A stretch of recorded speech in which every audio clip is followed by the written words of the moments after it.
Episode 53, Mercian Domination, and Cadwaladr. As the tide of Northumbrian power starts to ebb, it finds its old enemy ready to take its place, and in doing so creates a massive issue for the Welsh border kingdoms north and south. First, let's turn to Cadwaladr, however, the purported son of Cadwallon, and as of 655 AD, the king of Gwynedd. The kingdom has taken a beating over the preceding few years, losing badly during the defeat of Cadwallon at the Battle of Heavenfield in 634, and then continuing to have problems therein, where it seems like Gwynedd remained an outside bit player for most of the rest of this century. Gwynedd was more or less sidelined in the final Battle of Penda in 654, when the king of Gwynedd, Cadwaladr, apparently left the battlefield, allowing Penda to be killed by Oswiu. He is highly looked down upon because of that, and we'll get into a bit of that. Cadwaladr assumes the throne the next year in 655, and Cadwaladr is never mentioned again in anything other than legendary sources. Even as late as 1874, Cadwaladr was not a name used in Wales. The rise of Cadwaladr appears to have been popular from the start compared to his predecessor. Now, the one problem is we know that Cadwaladr is not a son of Cadwallon, so we don't know, and Cadwaladr is a son of Cadwallon according to the genealogies, so it's hard to know exactly where he came from and where he went, whether he was a blood relation or what it was. One would suspect he probably was a blood relation, either a cousin of the king, Cadwallon, or possibly maybe a cousin or a brother. But like I said, Cadwaladr disappears, and this unfortunately is one of the things we're going to talk a lot about today, is about the absence of information. And obviously in this circumstance and situation, we definitely have an absence of information. The Chronicles of the Princes, which is where the Welsh annals have come from, speaks of Cadwaladr and speaks of him in terms that are sainted, to say the least. Let me just read you an excerpt so you can kind of get an idea. 681 was the year of Christ, when there was a great mortality in the island of Britain. In that year Cadwaladr ap Cadwallon, the last king that was over the Britons, went to Rome, and there he died on the 12th day from the calends of May.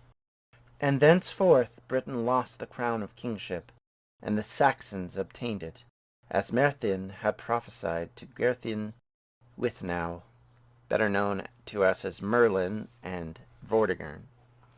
So, this idea that Cadwaladr was a sainted figure who was holy, who went on pilgrimage to Rome, who died because of a plague, we'll get into in more depth, but the legendary aspects of his life are very interesting to sort of look at. Early in his reign, all was less than great. In 658, he will send forces to help the Cornish kingdoms against the West Saxons in Exeter, only to have his army fail to stop the Saxons, who then completed the fall of Somerset. And after this, the Saxons controlled much of the southwest. We know really nothing else legitimately about his life other than his death. This comes because in 664, and again in 682, which is what the Chronicles of the Princes mentions, there was plagues that ravaged Britain. The second one is actually blamed for the death of Cadwaladr, that the plague had actually killed him. Now, whether that plague had hit before he went to Rome, and he was ill as he got to Rome, or if it came about because he got it in Rome, that's not entirely clear. In fact, what I read you is the entire entry, so it's hard to know what is and isn't really trustworthy in that particular circumstance. Yet, somehow, this king becomes significant to the Welsh psyche. He is an Arthurian figure that later writers will dress up and make into something quite a bit different from what we understand. There may be a fair number of reasons why, but we don't honestly know them. He will be both the true once and future king. And Geoffrey Monmouth goes so far as to give a massive backstory to his life, much like he did with a lot of things where there was bits and pieces of information. He goes into great detail. In fact, it's felt that Geoffrey Monmouth uses the Histoire Britannium, his history of the kings of Britain, using Ninnius's Historia Britannium to try and dress his stories up. So anything that was in there, he just went and stretched and stretched and stretched. And this is one of those incidences. And Cadwaladr is a very mythical figure because of this. He's in poetry, he's in stories. He has a lot of mythology surrounding him about the fact that there was predictions on his birth, that Merlin thought he was important, or Mercian. All of this stuff is, of course, legendary. It's stories. It's not truth. But it does make you wonder why they picked up. Because largely, I guess, the only thing you can really say about his reign is that it was relatively peaceful. The Gwynedd doesn't appear to have any major battles or many attacks in its actual region. And there's enough ability for them to share their military might that they can send troops to other places to fight battles. So there must have been a level sense of peace in the neighborhood, at least for that point. But unfortunately, we don't know the answer to that.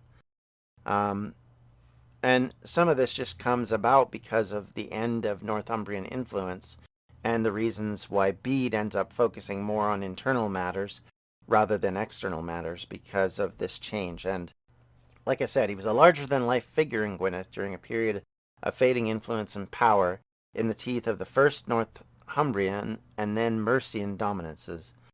In fact, from 665 AD, the Northumbrians ceased to be a serious threat in the west. The Mercians' dominance begins almost immediately after the death of Penda. His son Wulfhere takes advantage of the Northumbrian Empire crumbling, and in that vacuum, he moves the Mercians in, and they start to take over. In fact, if you look at the map I posted on Facebook earlier this week, that's facebook.com/Welsh History Podcast, you'll actually see that there's a very wide range of influence that the Mercians have.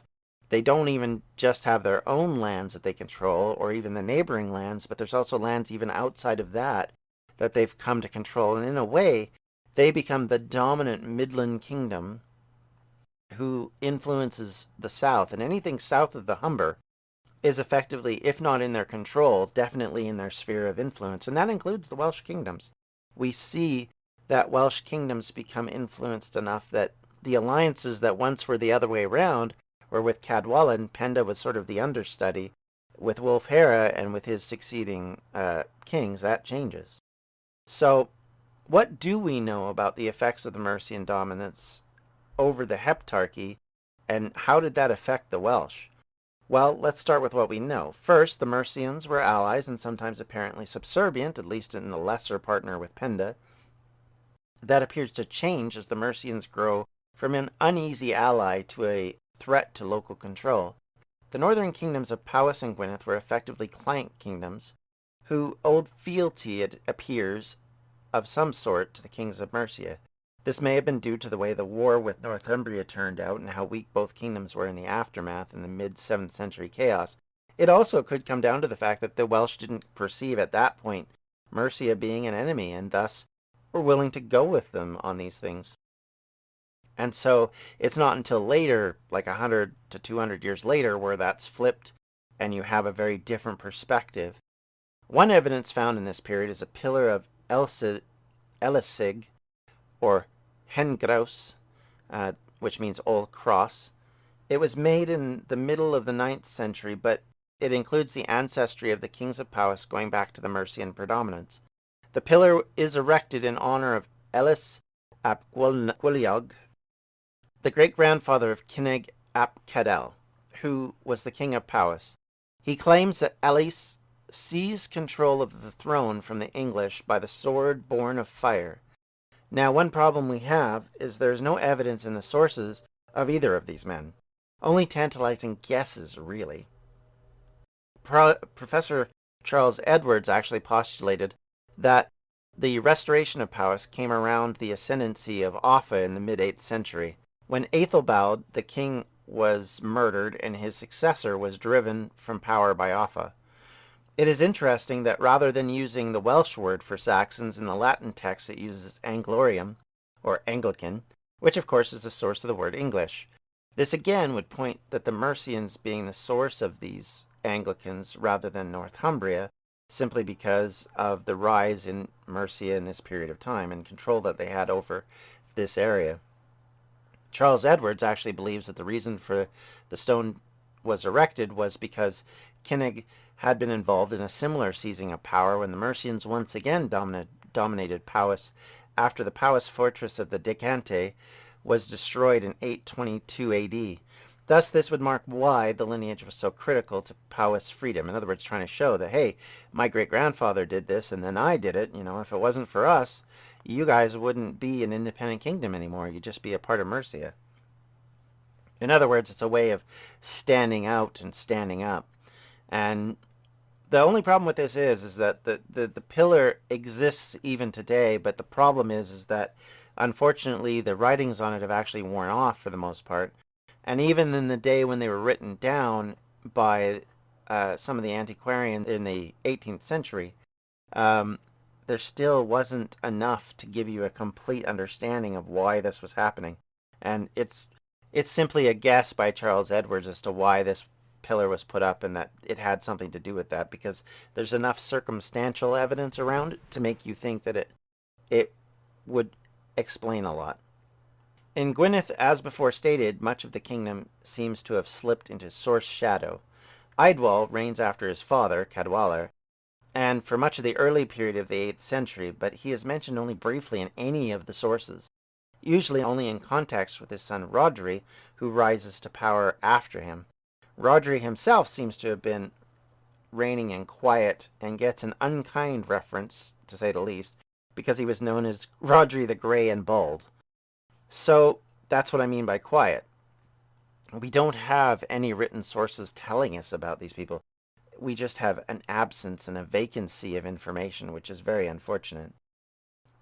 We should start by noting that for nearly 100 years, for example, the Anglo-Saxon Chronicle does not mention any Welsh battles or incursions or strife. The Welsh annals themselves spend most of the time talking about milk being turned to blood, plagues, meteor showers, and trips around the local region, talking about various kings, including the Saxons, and then basically a hot summer in 721.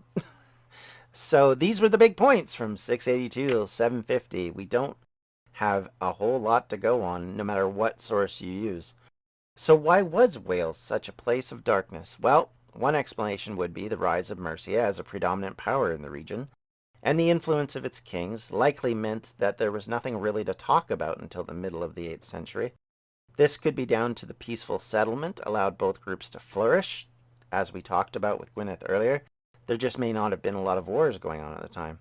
Or it could be that the plagues in the latter half of the 7th century caused enough death so that there was little that the Welsh could do to go against, say, Offa and his fellow kings.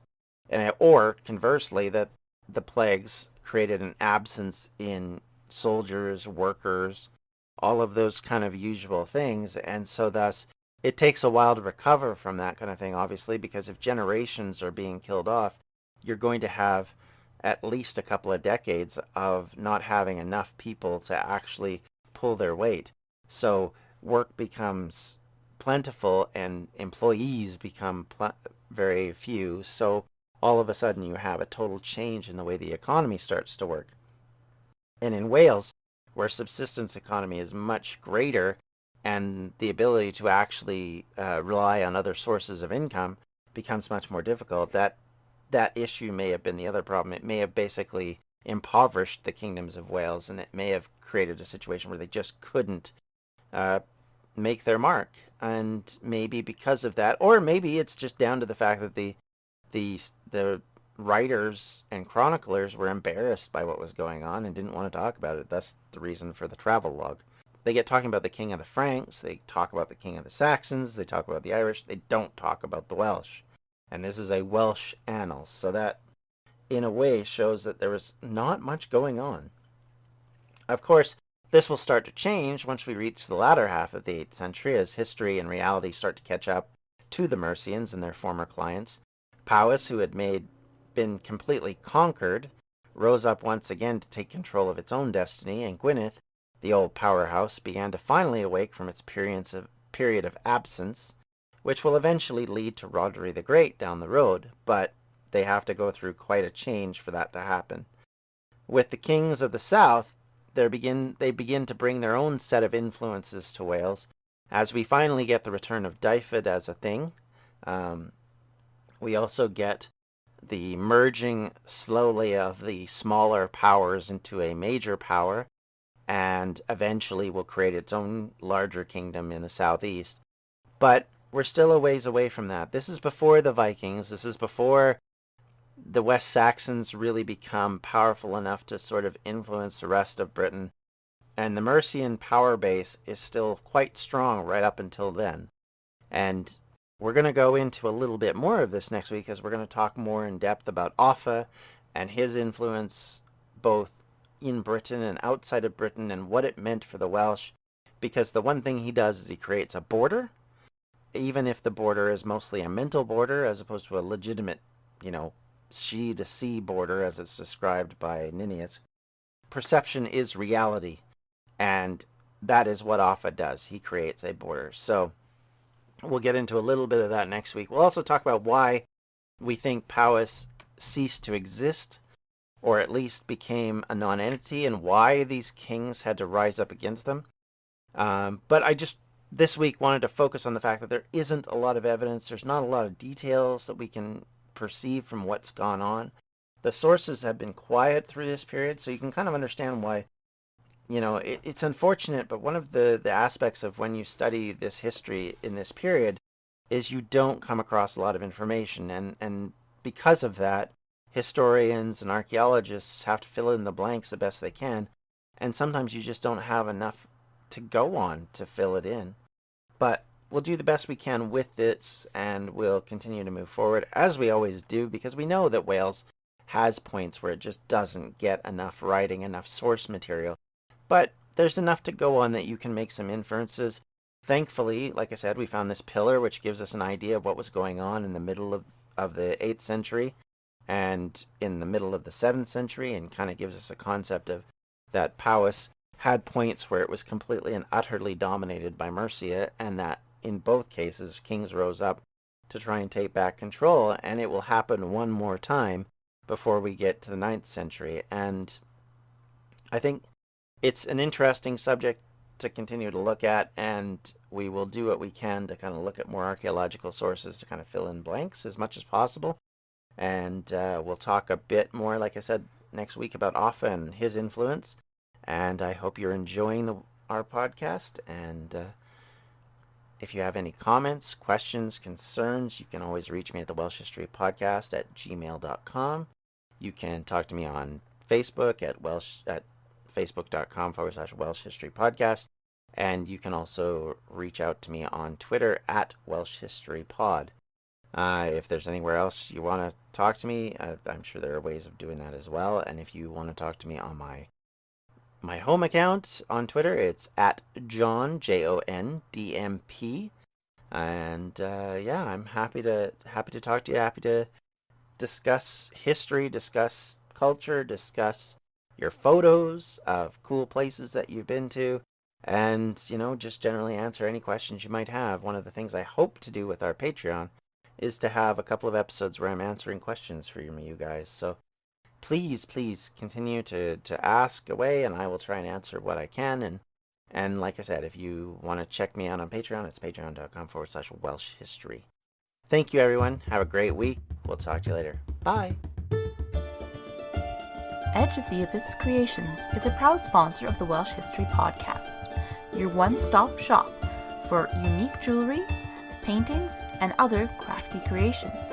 You can find us at facebook.com/edgeoftheabyss1. This has been a Distractions Media production. For more info, you can check out everything we do at distractionsmedia.com.